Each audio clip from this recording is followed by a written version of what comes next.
Welcome once again to Esoteric Guardian. Today we're going to explore something that many have whispered about for centuries, but few dare to investigate in depth. The esoteric societies that set out to do something far more dangerous and far more ambitious than just spiritual enlightenment. They wanted contact, not with gods, not with angels, but with intelligences that are decidedly not human. This isn't about hallucinations or misguided mysticism. These were real organized groups spanning different eras and cultures who developed precise rituals, encoded sacred texts, and invoked names that predate recorded history. All to open a channel, to speak with something from beyond. Some called them demons, others labeled them gods. Still others believed they came from distant stars or parallel dimensions. But all of them agreed on one fundamental truth. These beings were not of this world, and those who managed to reach them were never the same again. What's particularly fascinating is how these attempts at contact weren't limited to ancient times. From medieval alchemists to Victorian occultists, from Cold War-era scientists to modern UFO religions, the pattern repeats across centuries. Each generation develops new methods, whether through ritual magic, technological enhancement, or psychological manipulation. But the goal remains constant: communication with the other. Recent archaeological discoveries have even revealed similar practices in civilizations we once thought were purely materialistic. The Minoan civilization, for instance, left behind geometric patterns and ritual chambers that suggest systematic attempts at interdimensional communication, predating the more famous mystery schools of Greece by over a millennium. In today's investigation, we'll uncover 5 esoteric societies that attempted the unthinkable, making contact with non-human intelligences. We'll explore their names, their methods, and the consequences that followed. Because once you know this story, you'll never look at the stars or the darkness the same way again.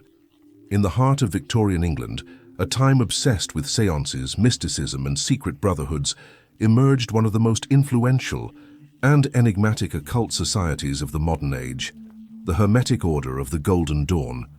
Founded in 1888 by 3 Freemasons, William Wynne Westcott, Samuel Liddell MacGregor Mathers, and William Robert Woodman, the Golden Dawn claimed to teach ceremonial magic, astrology, and the sacred geometry of the Tree of Life. But beneath this intellectual veneer lay a far more dangerous ambition: to establish contact with non-human intelligences, entities that, according to their doctrine, existed outside the bounds of ordinary reality. Publicly, the Golden Dawn spoke of the secret chiefs, immortal beings said to guide the evolution of humanity from hidden dimensions. These weren't allegories. To the highest initiates, they were as real as the London fog outside their temple doors. The Order's cipher manuscripts, allegedly discovered in a second-hand bookshop, contained detailed instructions for contacting these entities through a complex system of grades, rituals, and initiations. What made the Golden Dawn unique was its systematic approach. Unlike earlier magical traditions that relied on intuition or inherited knowledge, they created a comprehensive curriculum. Members progressed through 10 grades, each corresponding to a sphere on the Kabbalistic Tree of Life, learning increasingly advanced techniques for consciousness alteration and entity contact. And it was one of those initiates, the infamous Aleister Crowley, who would attempt to pierce the veil most dramatically. In 1904, during a retreat in Cairo with his wife Rose, Crowley conducted a ritual unlike any other. Over 3 consecutive days, April 8th, 9th, and 10th, he claimed to have received direct dictation from a presence not of this earth. It called itself Aiwass, not an angel, not a demon, not a god, but an intelligence that seemed to exist beyond space, time, and language itself. What's particularly intriguing is Crowley's detailed description of the contact method. He didn't simply go into a trance. Instead, he positioned himself facing north, with Rose acting as his Scarlet Woman, a specific magical role designed to anchor otherworldly communications. At exactly noon each day, Crowley would enter a state he described as inspired writing, where his hand moved independently of his conscious will. Aiwass presented itself not as a moral guide, but as a messenger, a herald for a cosmic force, Crowley called Hadit. In esoteric circles, Hadit represents the fiery core of individual will, but many researchers have speculated that Hadit was not merely a metaphor, but a veiled reference to an interdimensional source. Something alien to this reality, yet deeply involved in its structure. The message Aiwass delivered was not comforting. It was radical, violent, and transformative. "Do what thou wilt shall be the whole of the law." These were the opening lines of the Book of the Law, a text Aiwass allegedly dictated to Crowley, and a book that would become the cornerstone of his new religious system, Thelema. But what was Aiwass really? Crowley swore until his death that it was not a figment of his imagination. He described it as an independent intelligence with its own will and perspective, a being with knowledge and linguistic capabilities far beyond his own. Later, occultists, like Kenneth Grant, would claim that Aiwass was part of a race of ultra-terrestrial intelligences, watchers that exist beyond linear time, occasionally communicating with chosen individuals to alter the course of human evolution. The Golden Dawns, their influence extended far beyond Crowley. Other notable members included poet W.B. Yeats, who wrote extensively about his contact with otherworldly guides, and Arthur Edward Waite, who designed the famous Rider-Waite tarot deck based on visions received during Golden Dawn rituals. Even Bram Stoker, author of Dracula, attended meetings and incorporated esoteric elements into his fiction. After parting ways with the Golden Dawn following various conflicts and power struggles, Aleister Crowley founded a new esoteric order with a very different focus. Its name was AA, Argentium Astrum, or the Silver Star, and it represented their radical departure from traditional occult organizations. Unlike heritage-based groups or ceremonial lodges, the AA was structured as a step-by-step scientific system designed to guide initiates toward one ultimate goal: establishing contact with an external, non-human intelligence. The system Crowley developed was remarkably sophisticated. Rather than group rituals or social gatherings, the AA operated on a one-to-one mentorship model. Each student worked directly with a superior who had already achieved the grade they were seeking. This created an unbroken chain of transmission, stretching back to Crowley's original contact with Aiwass. The process involved strict spiritual training, encompassing ritual work, astral projection, meditation, symbolic study, and deep psychological analysis. But its core objective was to achieve what Crowley called knowledge and conversation with the holy guardian angel, a deliberately Christian-sounding term that concealed something far more radical. This angel, despite its name, was not angelic in any conventional sense. Crowley described it as a separate entity, autonomous, intelligent, and capable of directly influencing physical reality. Something that could only be reached after completely dissolving the ego and crossing the boundaries of ordinary consciousness. The AA curriculum included practices that wouldn't look out of place in a modern consciousness research laboratory. Students were required to maintain detailed magical diaries, recording every thought, emotion, and experience during their practices. They performed breathing exercises designed to alter brainwave states, used sensory deprivation techniques, and engaged in prolonged meditation sessions that often lasted for days. What's particularly fascinating is how Crowley integrated Eastern practices he'd learned during his travels in India and Southeast Asia. He spent time with Buddhist monks and Hindu yogis, studying their methods for achieving altered states of consciousness.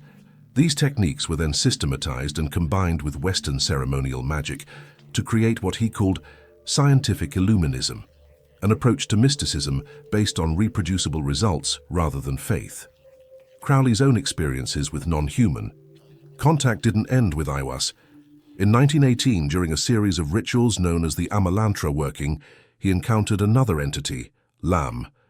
Crowley even drew this being, and the image is unmistakable, a creature with a large, hairless head, thin features, and black almond-shaped eyes. To modern observers, it looks eerily similar to the classic grey alien archetype. But this was 1918, decades before the UFO phenomenon entered public consciousness. Crowley described Lam as a silent observer, a presence that emerged during altered states of consciousness like a gatekeeper between dimensions. Unlike Iwas, who communicated through dictation, Lam seemed to communicate through direct mental transmission, images, concepts, and emotions, rather than words. The AA wasn't just about spiritual growth, it was essentially a technology for shifting human consciousness towards something foreign. Crowley warned repeatedly that the process wasn't safe. Contact with these entities could bring confusion, obsession, even complete mental collapse. The forces involved weren't symbolic representations. They were real, or at least real enough, to fundamentally alter the human psyche. What makes the AA particularly relevant today is its influence on modern magical practices. Unlike the Golden Dawn, which operated more like a Victorian gentleman's club, the AA was designed to be a living system that could adapt and evolve. Crowley specifically created it to survive his death and continue operating independently, and it has, to this day, various branches of the AA still exist around the world, with practitioners continuing to use Crowley's methods for achieving contact with non-human intelligences. They maintain the same rigorous approach, the same detailed record-keeping, and the same ultimate goal. Because if contact really happened once, then perhaps, with the right knowledge and preparation, it can happen again. The question that haunts researchers isn't whether these experiences were real in a conventional sense, but rather what reality means when consciousness itself becomes the laboratory for contact with the utterly alien. In the mid-20th century, far from the dusty grimoires and secret lodges of Europe, a new kind of esoteric experiment was taking place, one that replaced incense and ritual robes with tape recorders, EEG monitors, and cutting-edge psychological research equipment. At the center of it was Dr. Andrija Puharic, a physician, inventor, and researcher obsessed with the boundaries of human consciousness and its potential military applications. But what he would eventually uncover, or invite, went far beyond parapsychology or even psychic warfare.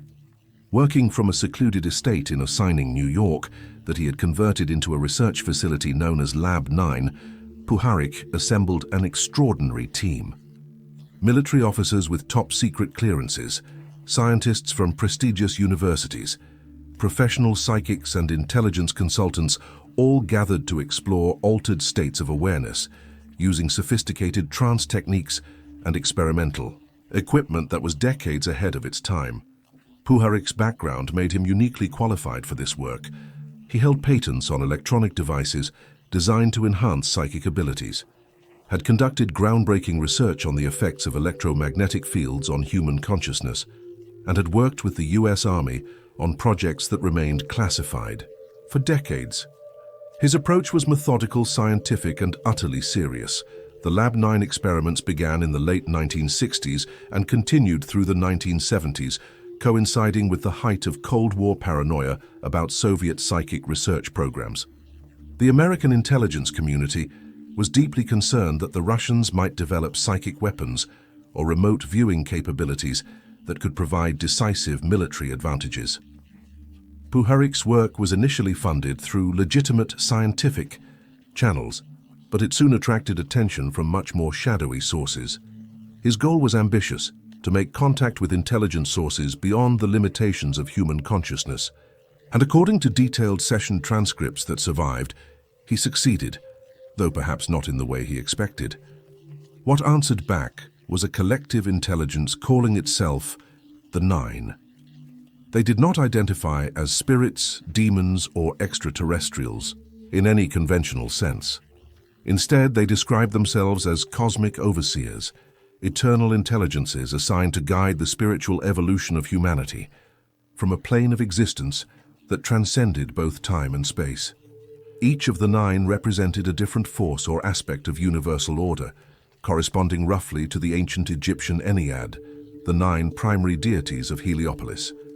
They claim to have influenced the course of human history from behind the scenes, including the rise and fall of ancient Egypt, where they said they were once worshipped as gods before retreating to their higher dimensional realm. The Nine communicated through carefully selected trance mediums who would enter extraordinarily deep altered states and speak on behalf of the collective. The voice that emerged was unlike anything the researchers had encountered, cold, clinical and precise, yet somehow vast and ancient. It claimed that the human species was at a crucial evolutionary crossroads, and that direct contact with the Nine would help unlock the next phase of consciousness. What makes the Lab 9 experiments particularly intriguing is the caliber of people who became involved. One of the most famous attendees of the early sessions was Gene Roddenberry, creator of Star Trek. According to session transcripts and participant accounts, Roddenberry was fascinated by the concept of a galactic council of advanced intelligences working to guide younger species toward enlightenment. Many researchers believe that key elements of Star Trek, particularly the United Federation of Planets, the Prime Directive, and the idea of advanced beings subtly guiding human development, were directly inspired by Roddenberry's experiences at Lab 9. The parallels are striking.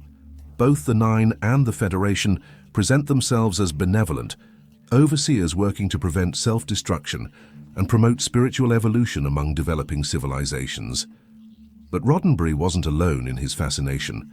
Other participants included high-ranking military officials, intelligence consultants, remote viewing researchers, and influential thinkers in the emerging field of consciousness studies. Some believed the Nine were extraterrestrials operating from advanced spacecraft. Others thought they were interdimensional entities existing in parallel realities. Still others suspected they might be future human consciousness reaching back through time.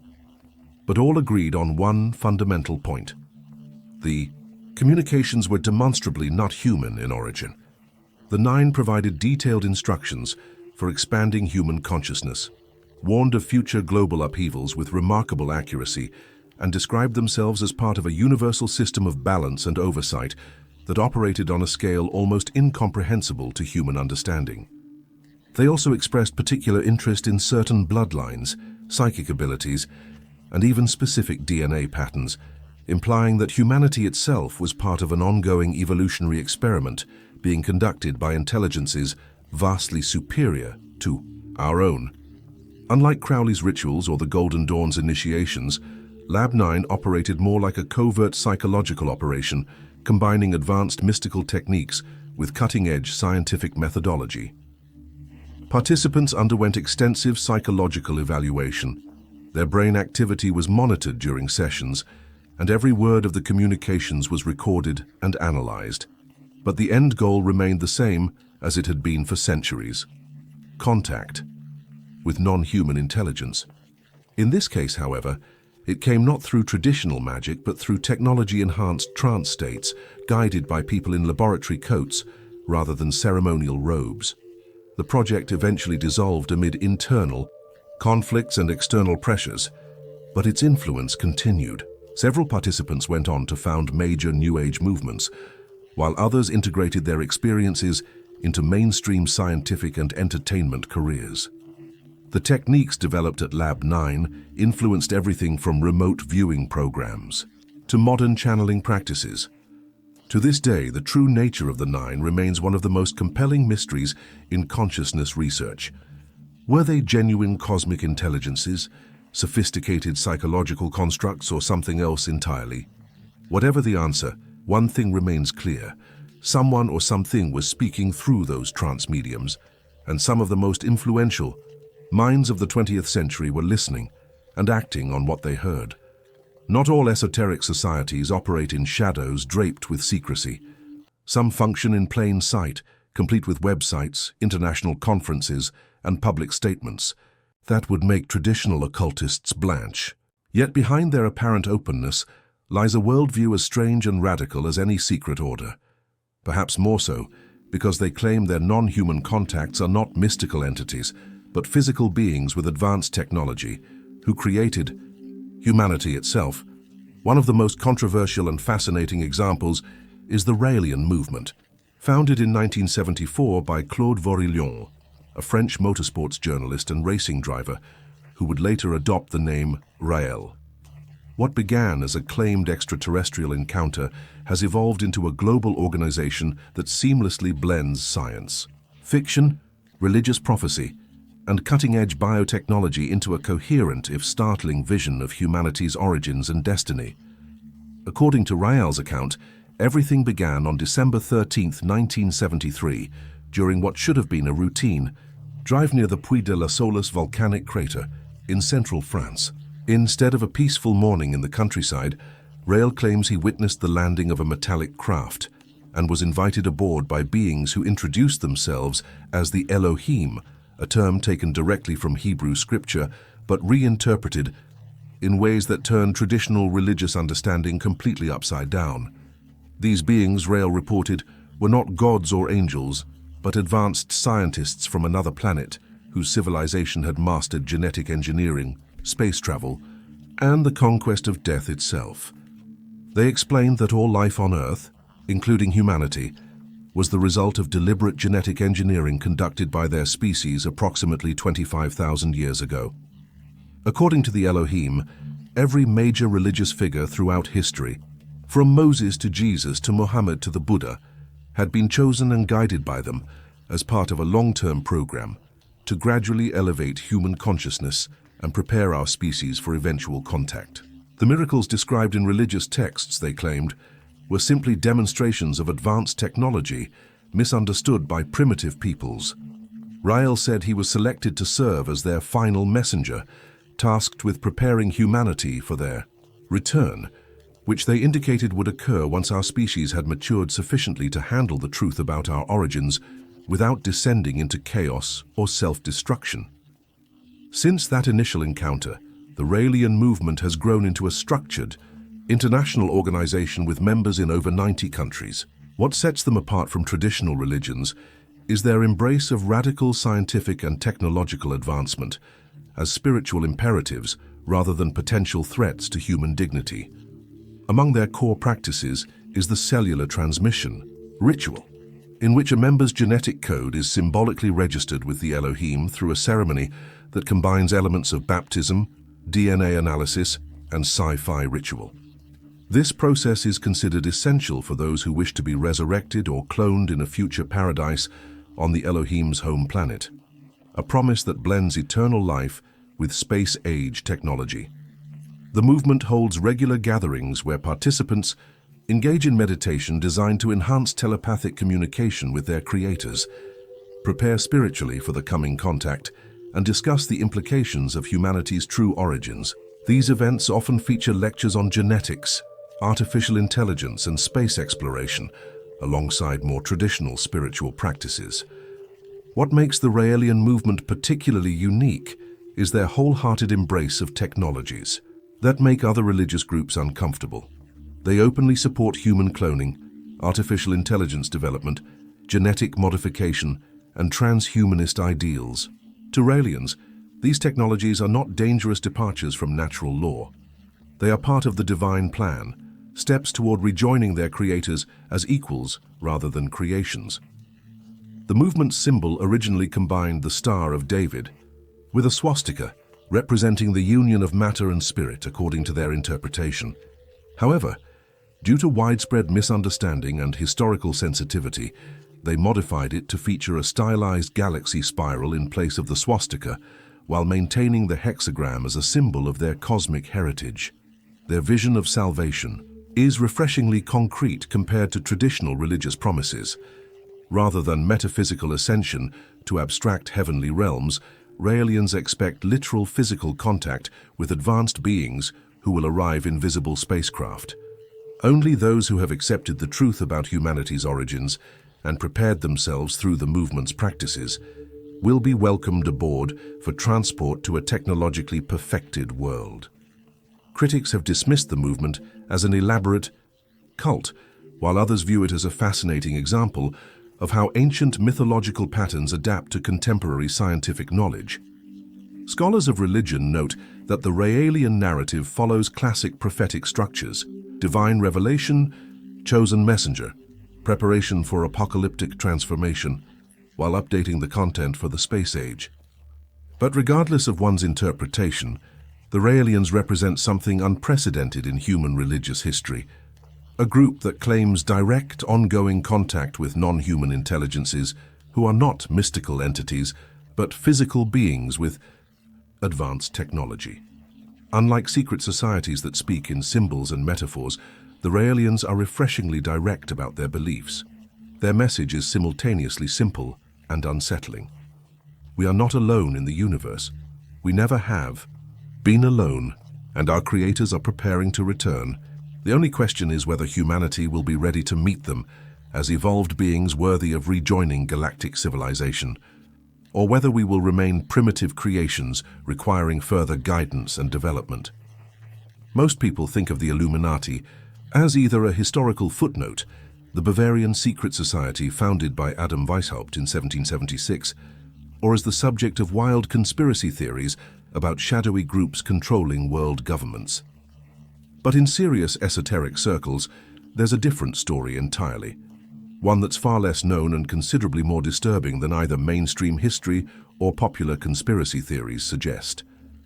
It's a story that involves not political control or financial manipulation, but something far more fundamental: the systematic attempt to establish and maintain contact with non-human intelligences that exist beyond our normal perception of reality. According to various esoteric sources, marginalized historical accounts, and testimonies from former initiates of high-level occult orders, certain inner circles within Freemasonry, Rosicrucianism, and groups claiming Illuminati lineage weren't primarily interested in earthly power. Their true obsession was making contact with what they termed the Watchers, conscious entities from higher dimensional planes whose minds and motivations operate according to principles that human consciousness can barely comprehend. These weren't demons or aliens in any conventional sense, but rather intelligence forms that exist in states of being so removed from ordinary reality that communication requires extraordinary measures. The groups attempting contact believed these entities had been influencing human civilization from behind the scenes for millennia, guiding technological development, orchestrating historical events, and subtly steering human consciousness toward purposes that serve their incomprehensible agenda. To establish communication, these societies developed precise methodologies that combined ancient mystery school techniques with innovations that emerged during the Renaissance and Enlightenment periods. They used sacred geometry not as abstract mathematics, but as a literal language for interdimensional communication. Specific architectural designs, they believed, could serve as resonance chambers that amplified human consciousness to frequencies where contact became possible. The construction of certain buildings, monuments, and urban layouts wasn't merely symbolic.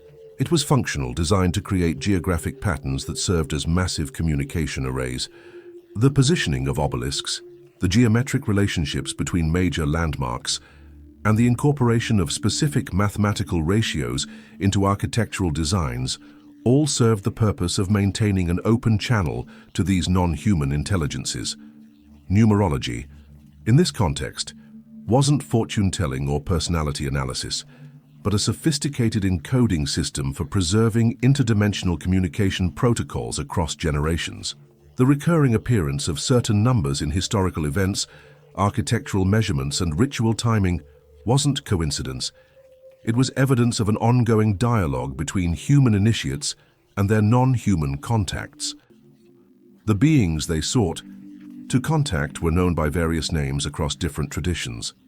The Rosicrucians called them the Invisibles, immortal adepts who had transcended physical existence but continued to guide human development from higher planes. Certain Masonic degrees spoke of the Architects, cosmic intelligence responsible for the fundamental structures of reality itself. Other groups referred to them simply as the Watchers, entities whose role was to observe and occasionally intervene in human affairs according to incomprehensible criteria. What these entities had in common, according to the societies attempting contact, was their non-human nature and their apparent interest in long-term human development. Unlike traditional angels or demons, who were understood to serve divine or infernal purposes, these intelligences seemed to operate according to their own agenda, one that involved humanity, but wasn't necessarily centered on human welfare or spiritual salvation. The contact methods developed by these groups were sophisticated and dangerous. Rather than the individual mystical experiences sought by traditional occultists, they aimed to establish systematic, reliable communication channels. that could operate across generations. This required creating initiatory lineages, where knowledge and techniques were passed down through carefully controlled succession, maintaining unbroken chains of contact that stretched across centuries. Some researchers claim that evidence of these practices can still be observed today, hidden in plain sight within urban architecture, corporate symbolism, and governmental imagery. The all-seeing eye, the unfinished pyramid, the black cube, and various geometric patterns that appear repeatedly in modern institutional settings aren't merely decorative choices.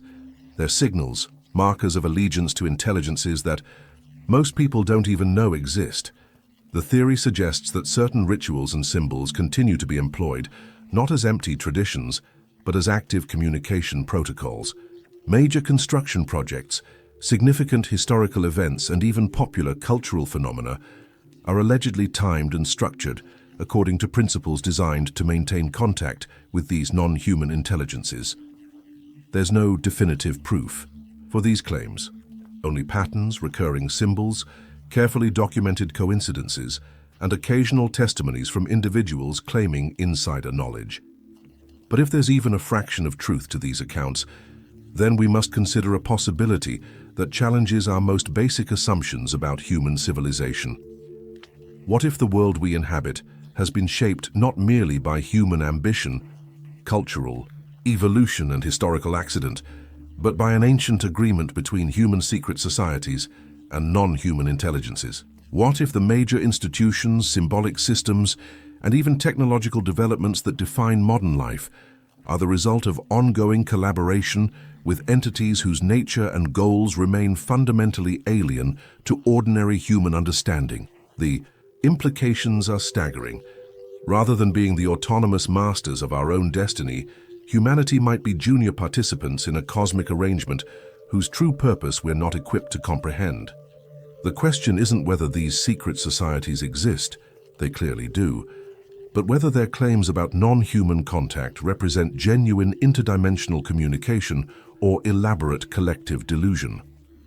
Perhaps the most unsettling possibility is that the distinction between those two options might not matter as much as we'd like to believe. Conclusion: the pattern behind the veil. What all these groups have in common transcends their different methods, historical periods, and cultural contexts. Whether through Golden Dawn ceremonials, AA psychological techniques, Lab 9's technological enhancement, Raelian preparation rituals, or Illuminati architectural symbolism, they all share a fundamental intention. They didn't just study the unknown, they attempted to reach it, to establish communication with intelligences beyond ordinary human understanding. And in many cases, they believed they succeeded. Whether through ancient symbols, modern technology, trance states, or meditation techniques, they were all pointing toward the same possibility. There's something out there, or perhaps in here, that isn't human. And it may be older, more intelligent, and more involved in our reality than we're comfortable admitting. It doesn't matter whether you interpret these accounts as literal truth or symbolic representation. The fact that people across centuries and cultures, scientists, occultists, military officials, even entertainment industry figures, have built entire systems around the idea of communicating with non-human minds should give us pause.